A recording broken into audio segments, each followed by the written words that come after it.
What a sacrifice in their lives. What a privilege in their lives. To get immediate we need now.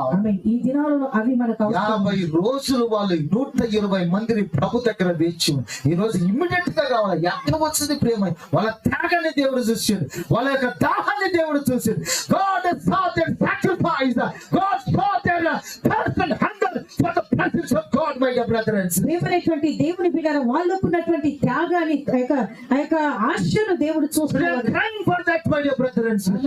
God, they open the doors of heaven for the glory of దేవుడు God. పరలోక వాక్యలు తెరవను. Let my people experience the presence of నా God. ప్రజలు దేవుని సన్నిధిని On the అనుభవించాలి. day of Pentecost day, ఆ Pentecost the దినాన thirst was fulfilled. ఆమె వాళ్ళ దాహము The hunger was fulfilled. The doors of heaven was opened. పరలోక వాక్యలు The fire తెరవబడ్డాయి. came, the temperature flames upon ఆమె them. దేవుని అగ్ని జ్వాలలు The అక్కడికి blessed వచ్చాయి. wind touched their lives. ఆమె బలమైన వీచులు